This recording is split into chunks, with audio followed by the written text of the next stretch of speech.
Ra parlait très souvent du non-choix dans ses cours, no choice en anglais. Mais c'est quoi en fait le non-choix? À quoi ça s'applique?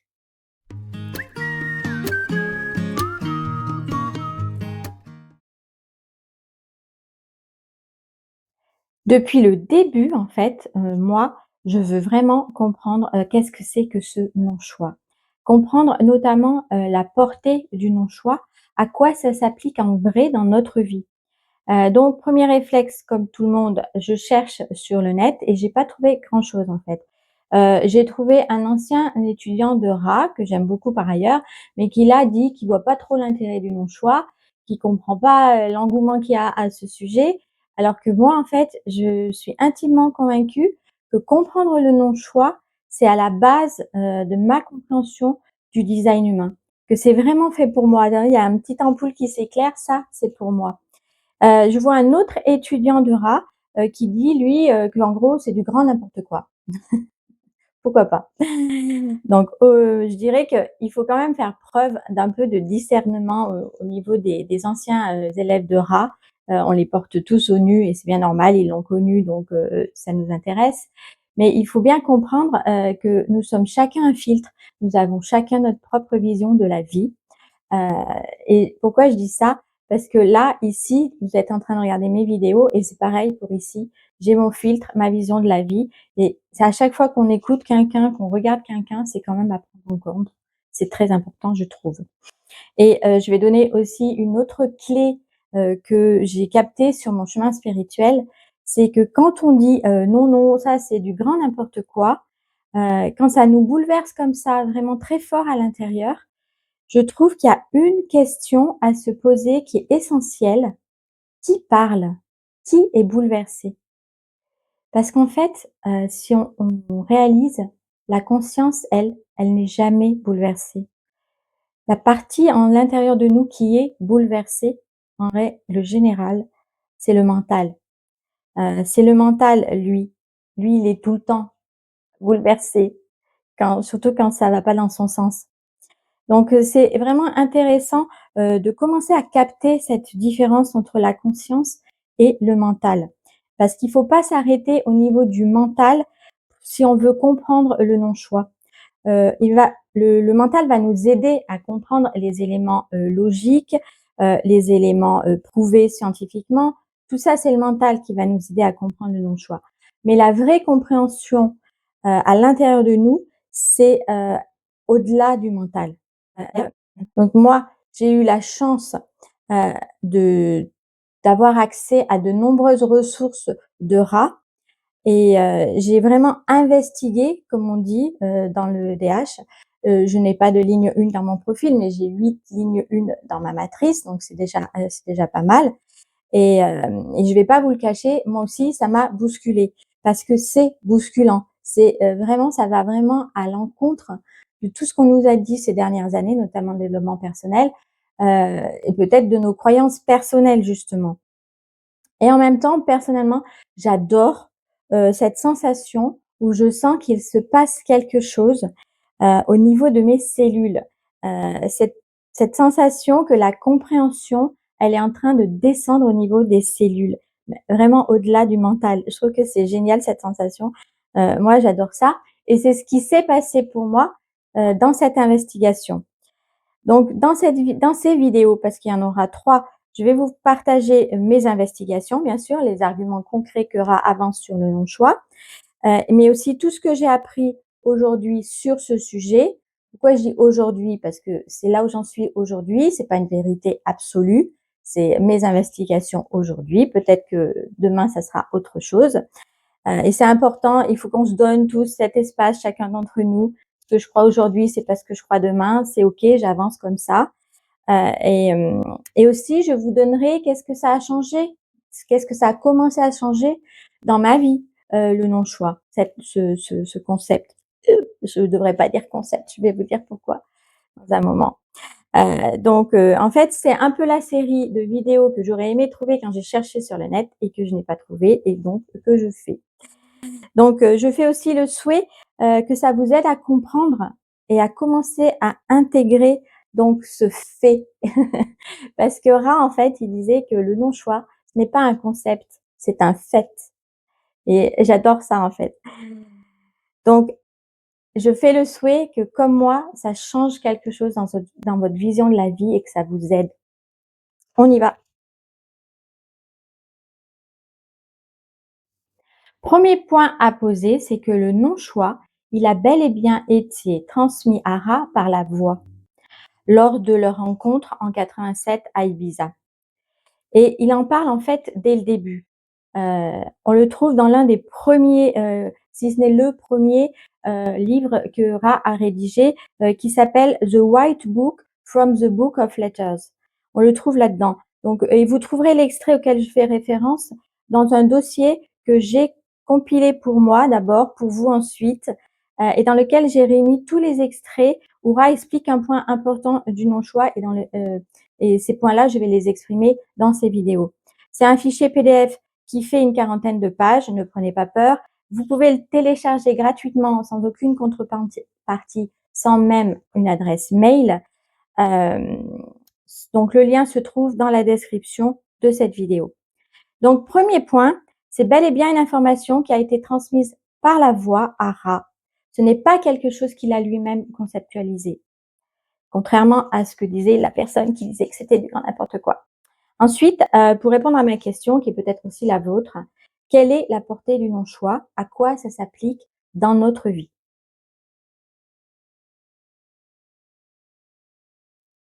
Donc Ra, il est vraiment très clair sur ce point. Quand on le lit, en fait, il n'y a aucune échappatoire.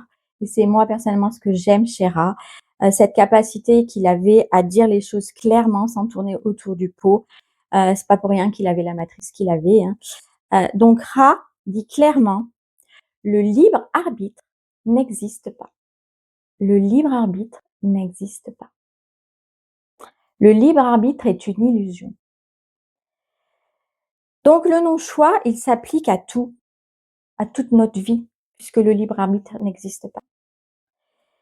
Je trouve que c'est assez drôle de le dire comme ça, aussi clairement, quand on sait toutes les tergiversations qu'il y a autour de ce fameux libre arbitre. Et c'est marrant, encore une fois, posons-nous la question, en fait, qui tergiverse? Qui résiste à l'idée que le libre arbitre n'existe pas? Je pense que c'est une bonne question, parce que c'est juste le mental qui résiste. C'est lui qui n'aime pas. Et c'est bien normal, parce qu'on lui dit: «Joe, tu contrôles rien». Donc c'est quand même dur pour lui, mettons-nous à sa place. Ra, il le disait, très souvent quand il était face à ses étudiants et vraiment je trouve que c'est là aussi c'est super clair. Il leur disait: «Vous n'avez pas le choix d'être ici à m'écouter et je n'ai pas le choix d'être devant vous à enseigner le design humain». Donc vraiment, je trouve qu'on ne peut pas être plus clair que ça. Vraiment, il tourne pas autour du pot. Je trouve que ça fait du bien, on gagne du temps, on s'évite des ruminations mentales à n'en plus finir. En tout cas, pour celles et ceux qui sont prêts à entendre cette information, voire qui, comme moi, l'attendaient impatiemment. Et il faut bien comprendre que ça ne nous déresponsabilise pas du tout. Parce qu'en fait, c'est pas possible, puisque nous ne sommes pas aux commandes. On ne peut pas non plus être déresponsabilisés. C'est pas nous qui sommes aux commandes. C'est pas nous qui choisissons de nous déresponsabiliser ou pas. Ça remet juste les choses à leur place pour celles et ceux qui y sont prêtes, bien sûr. Le non-choix ne s'adresse pas à tout le monde, j'en ai bien conscience. Du coup, ma vidéo, elle pourrait s'arrêter là. Tout est dit, tout est là. Mais moi, personnellement, ça ne m'aurait pas suffi. Alors j'imagine que vous non plus. Sur quoi repose ce non-choix? Parce que le mental, il va dire: «Ah, tu bien gentil, tu me lances ça comme ça, mais donne-moi des preuves, donne-moi des arguments». Heu et effectivement, la voix, elle a donné des arguments et c'est ce qu'on va voir ensemble. Donc le premier argument qu'on connaît tous, mais qu'on oublie tous aussi, parce que ça nous arrange pas, c'est l'illusion que notre corps, qui est notre véhicule dans cette vie, ici dans cette dimension, a une consistance solide.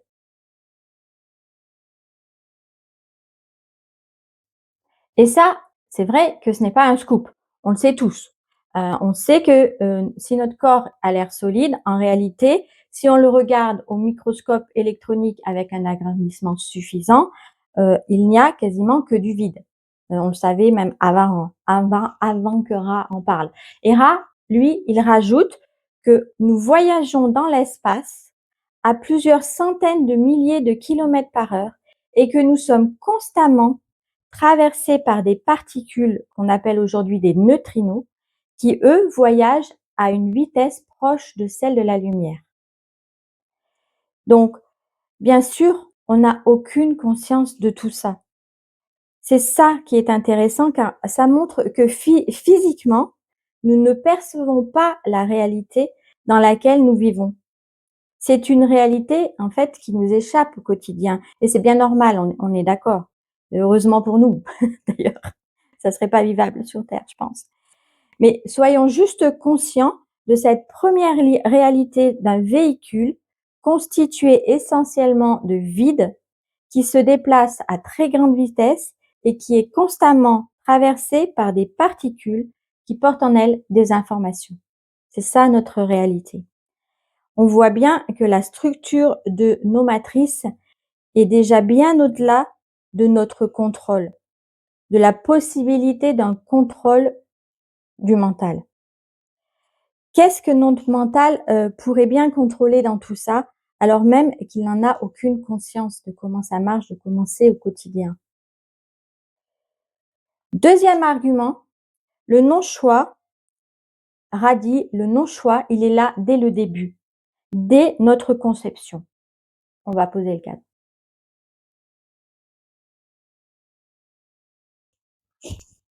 Alors accrochez-vous parce que c'est pas facile à expliquer. Je pense que certains, d'entre vous le savent déjà. Notre matrice, schématiquement, elle est constituée de 3 éléments. Le premier, c'est le monopôle magnétique et puis il y a 2 cristaux. Le monopôle magnétique, c'est un aimant qui a un seul pôle. Donc son rôle, c'est juste d'attirer les choses. Il ne repousse jamais rien, il attire. Il attire à nous les personnes, les situations, les événements. En fait, il attire à nous tout ce qui fait partie de notre programme personnel. Et pour les cristaux, donc il y a un cristal de design et un cristal de personnalité. Le cristal de design, c'est celui qui porte en lui le programme génétique. C'est lui qui construit le corps. Et le cristal de personnalité, on va dire que c'est plus l'âme. Même si le concept de l'âme, c'est un concept un peu fourre-tout. Mais bon, Ra dit qu'à notre mort, le cristal de personnalité rejoint sa famille d'âmes. Donc c'est pour ça que je me dis qu'on est autorisé à parler d'âme. Donc les 2 cristaux, ils vivent chacun leur vie de leur côté, jusqu'à ce qu'il y ait conception et que le monopôle magnétique les attire et les oblige à s'unir dans une matrice pour une expérience d'incarnation spécifique. Et ils seront attirés à des moments différents. Donc ça, c'est la base de notre matrice. Un monopôle magnétique, un cristal de design, un cristal de personnalité. Et au moment de la conception, de la création d'un être vivant, on va prendre le cas d'un être humain. Ra explique que si il doit y avoir conception, le monopôle magnétique de l'homme va attirer un cristal de design. Et c'est le spermatozoïde qui contient le cristal de design qui va féconder l'ovule. Donc c'est bien si il doit y avoir conception. Ensuite, comme on l'a vu précédemment, le cristal de design contrôle le développement physique de cette nouvelle vie et le cristal de personnalité, lui, il n'entre dans le fœtus que 3 mois avant la naissance. Il arrive en fait bien après la bataille. Tout commence sans lui, en fait. Donc là, bien sûr, on parle de généralité, je parle d'une grossesse classique qui se passe bien. Donc notre venue au monde, elle intervient quand elle doit intervenir. Ce ne sont pas nos parents qui décident. On le sait bien avec toutes les oublis de pilules et tout ça, hein. Donc tous les spermatozoïdes ne sont pas porteurs d'un cristal de design. Tous les spermatozoïdes ne sont pas destinés à créer la vie. Alors que nous, on a l'impression qu'il suffit d'un rapport sexuel pour créer une vie. mais c'est un peu plus, complexe que ça et on voit bien, d'ailleurs que la fertilité, elle baisse à l'heure actuelle. Sans doute parce que dans le programme de la vie, il y a peut-être moins besoin, d'êtres humains, j'en sais rien, je dis ça comme ça. Donc en réalité, la vie, elle se crée quand elle doit se créer. On ne décide pas de venir, ni où, ni quand, ni dans quelle famille.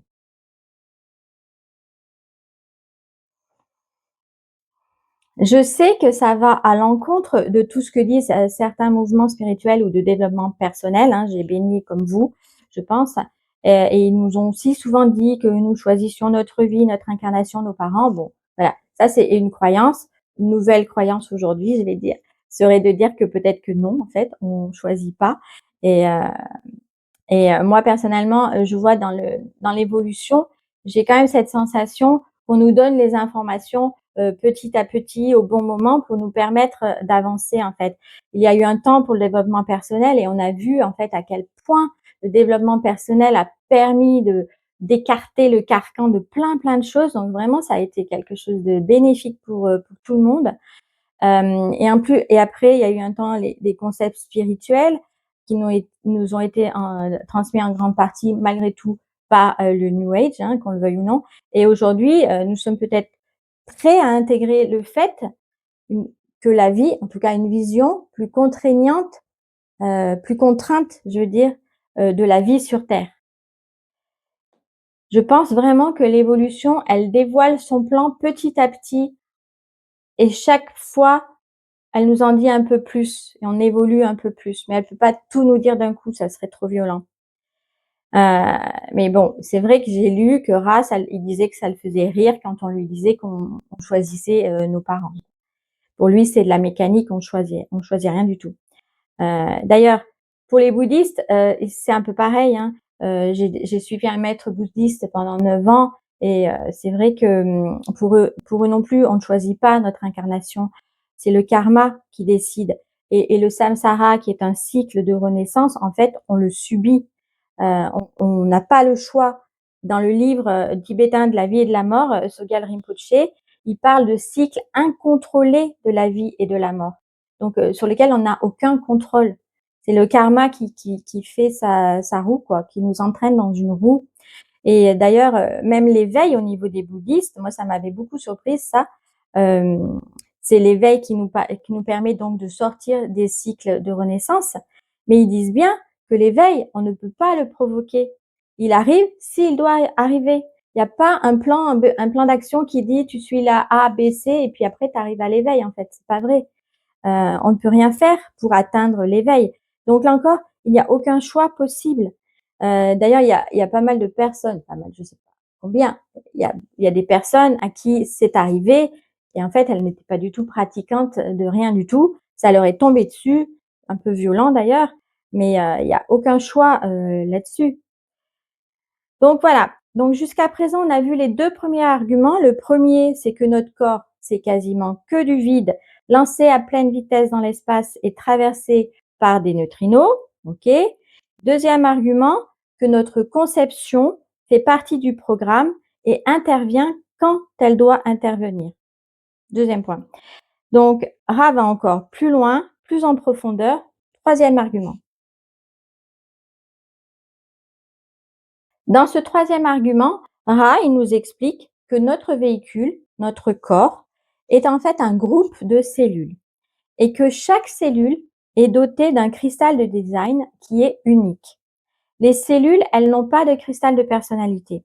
Notre corps est donc un groupe de cristaux de design sans cristal de personnalité. Je parle du corps, hein, notre véhicule. Donc, pour lui, il est quand même peu probable qu'un cristal de personnalité, donc celui du véhicule, qui arrive en plus après la bataille, comme on l'a vu tout à l'heure, puisse dire à ces milliers, voire millions de cristaux de design quoi faire, comment le faire, etc. Il dit qu'il n'y a aucune connexion entre eux. Notre cristal de personnalité n'a aucune autorité sur les cristaux de design qui forment notre corps. Parce que ces cristals de design, ils vivent leur vie. Ils ont vécu leur vie avant que le cristal de personnalité arrive, donc ils vivent leur vie. Et chaque cellule est unique. Notre corps est construit par une multitude d'unicités. Je trouve ça très beau cette image. Donc parce qu'il y a des cellules du foie, des cellules de l'estomac, de la peau, chacune sait ce qu'elle a à faire, c'est dans son cristal de design. Donc elle n'a pas besoin de nous pour faire ce qu'elle a à faire. Euh, donc ça fonctionne vraiment sans nous, cette histoire. Et comme on le disait tout à l'heure, le cristal de personnalité n'est pas là au tout début, il n'arrive qu'à 6 mois de grossesse, donc effectivement, il n'a pas... Enfin, vraiment, ça a commencé sans lui, quoi. Donc après, il arrive et puis il va dire: «Non, mais c'est moi qui contrôle tout ça». Ben non, en fait, on voit bien que ça fonctionne sans toi, Joe. Donc voilà, quoi. Quand il arrive, le corps, il est déjà bien construit, les cristaux de design ont déjà fait pas mal de job, ils s'en fichent du cristal de personnalité, hein. C'est vraiment ce point-là qui m'a permis de réaliser à quel point la machine, elle tourne toute seule, même si le mental a du mal à le réaliser, et lui, il nous fait croire le contraire. D'ailleurs, juste un petit aparté, de réflexion personnelle, quand on regarde les différents schémas dans le cours du design des formes, Ra en parle et on s'aperçoit, en tout cas je me suis aperçue, qu'il n'y a que les êtres humains qui ont les centres tête et ajna, et les centres tête et ajna, c'est le mental, c'est ce qui forme le mental. Donc il y a que nous qui avons un mental. Quand on regarde, bien sûr, les objets inanimés n'en ont pas, mais aussi les cellules, les plantes, les insectes, les oiseaux, reptiles et poissons, les mammifères, aucun d'entre eux n'a de centre-tête ni d'ajna. Il n'y a pas de mental qui rumine. T'imagines la chance? Ils fonctionnent tous très bien sans mental.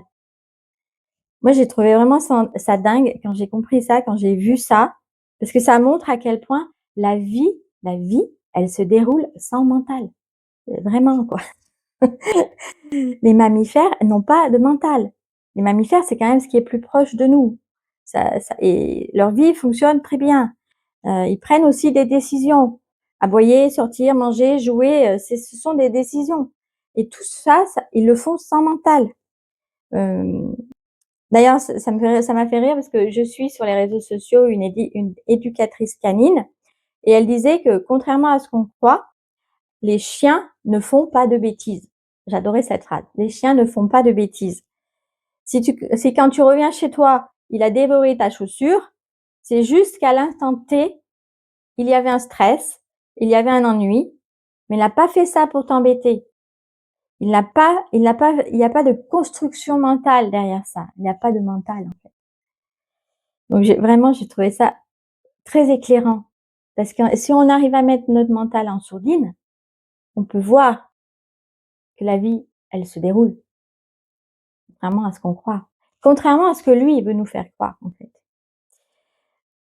Donc, pour revenir à ce troisième argument, l'idée, c'est que le corps, c'est un groupe de cellules qui n'a rien à voir avec nous, avec ce à quoi on s'identifie.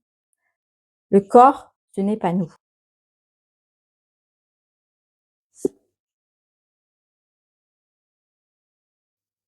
Nous,